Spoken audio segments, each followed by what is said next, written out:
Hi friends, welcome to சேஷ் city. இன்றைக்கி நம்ம என்ன பார்க்க போகிறோம்னா ஈஸியாக ப்ரெட் பீஸா எப்படி செய்கிறதுன்னு பார்க்கலாம் வாங்க.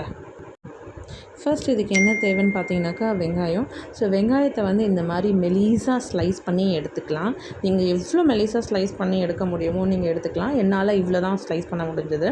ஸோ இந்த மாதிரி ஸ்லைஸ் பண்ணி எடுத்துகிட்டு கேப்சிகமும் இதே மாதிரி நம்ம ஸ்லைஸ் பண்ணி எடுத்துக்கலாம். இதையும் வந்து நல்லா மெலிசாக ஸ்லைஸ் பண்ணிக்கோங்க. ஸோ இது நம்ம வந்து ரொம்ப ஹெல்தியான ஒரு ஸ்நாக் தான் நம்ம வந்து குழந்தைங்களுக்கு செஞ்சு தரோம். ஸோ நம்ம கட் பண்ணி வச்சுருக்க வெங்காயம் ப்ளஸ் கேப்சிகம், பட்டர் எடுத்திருக்கேன், சீஸ் தேவையான அளவுக்கு நீங்கள் எடுத்துக்கோங்க, tomato ketchup, sandwich bread. So இதுதான் இதோட தேவையான பொருட்கள்.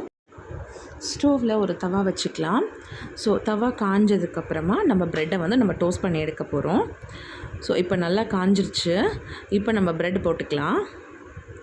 ப்ரெட் போட்டுட்டு நம்ம டோஸ்ட் பண்ணி எடுத்துக்கலாம். இதுக்கு மேலே வந்து நீங்கள் பட்டர் வந்து நீங்கள் ஆட் பண்ணிக்கலாம். இல்லைன்னா இதுக்கு முன்னாடியே கூட நீங்கள் பட்டர் வந்து ஆட் பண்ணிவிட்டு அதுக்கப்புறம் நீங்கள் டோஸ்ட் பண்ணலாம், தப்பில்லை. ஸோ இப்போ நான் ப்ரெட் வச்சுட்டு அதுக்கப்புறம் நான் வந்து பட்டர் போட்டிருக்கேன். எனக்கு வந்து லைட்டாக தான் பட்டர் வேணும். ஸோ அதனால தான் நான் இப்படி பண்ணேன். ஸோ உங்களுக்கு வேணும்னா நீங்கள் வந்து ஃபஸ்ட்டே வந்து பட்டரை வந்து ஆட் பண்ணிக்கோங்க. ஸோ இந்த மாதிரி பார்த்திங்கன்னா கோல்டன் ப்ரௌன் வரணும். அது வரைக்கும் நம்ம வந்து நல்லாவே டோஸ்ட் பண்ணணும் ப்ரெட்டை. ஸோ நல்லா இந்த மாதிரி ப்ரெஸ் பண்ணி நீங்கள் டோஸ்ட் பண்ணிங்கன்னா ரொம்ப அழகாக வந்து ப்ரெட் டோஸ்ட் ஆகிடும். டோஸ்ட் பண்ணின ப்ரெட் எடுத்துக்கலாம். ஸோ அதில் வந்து கெச்சப்பை வந்து நல்லா ஸ்ப்ரெட் பண்ணிக்கலாம். நீங்கள் வேணும்னா பீஸா சாஸ் கூட ஆட் பண்ணிக்கலாம். என்கிட்ட பீஸா சாஸ் கிடையாது, அதனால் நான் வந்து டொமேட்டோஸ் கெச்சப் மட்டும்தான் யூஸ் பண்ணுறேன். ஸோ யூஸ் பண்ண இந்த ஸ்ப்ரெட் பண்ணினா இந்த டொமேட்டோ கெச்சப் ப்ரெட்டை வந்து நம்ம தவாவில் வச்சிடலாம். இதை வந்து லோ ஃப்ளேம்லேயே வச்சுக்கோங்க. அதில் நம்ம கட் பண்ணி வச்சுருக்க வெங்காயம் ப்ளஸ் இந்த கேப்சிகமை வந்து நீங்கள் அதில் ப்ளேஸ் பண்ணிடுங்க. அழகாக இந்த மாதிரி ஒன்று ஒன்றா நீங்கள் ப்ளேஸ் பண்ணிவிடுங்க. ப்ளேஸ் பண்ணிட்ட பிற்பாடு அதில் வந்து கொஞ்சமாக நீங்கள் வந்து துருவி வச்சுருக்க சீஸை வந்து ஆட் பண்ணிக்கோங்க. உங்களுக்கு தேவையான சீஸை வந்து நீங்கள் வந்து ஆட் பண்ணிக்கலாம். உங்கள் இஷ்டம் தான் அது. நீங்கள் வேணால் எக்ஸ்ட்ரா மாசரல்லா கூட நீங்கள் ஆட் பண்ணிக்கலாம்.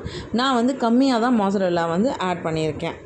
ஸோ இந்த மாதிரி நம்ம வந்து சீஸை வெஜ்ஜீஸ் வந்து நம்ம கொடுக்கும்போது நம்ம குழந்தைங்களுக்கு வந்து இன்னமும் ஆரோக்கியமான ஒரு ஹெல்த்தியான ஒரு ஃபுட்டை தான் நம்ம வந்து கொடுக்குறோம். ஸோ இது ஈவினிங் ஸ்நாக்ஸ்க்கு ரொம்பவே நல்லாயிருக்கும். பாருங்கள், சீஸ் வந்து எப்படி மெல்ட் ஆகி வந்திருக்குன்னு பாருங்கள்.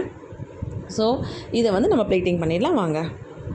பாருங்கள், இந்த மாதிரி நான் என் குழந்தைக்கு வந்து நக்கெட்ஸ் வச்சுட்டு கொஞ்சமாக சாஸ் வச்சு பீட்சா ப்ரெட்டை வந்து நான் கொடுத்துருக்கேன். ஸோ இந்த ப்ரெட் பீட்சா வந்து நீங்களும் ட்ரை பண்ணி பாருங்கள். நல்லாவே வரும். ரொம்ப ஹெல்த்தியான ஒரு ஸ்நாக்ஸு. நீங்களும் சாப்பிட்டு என்ஜாய் பண்ணுங்கள்.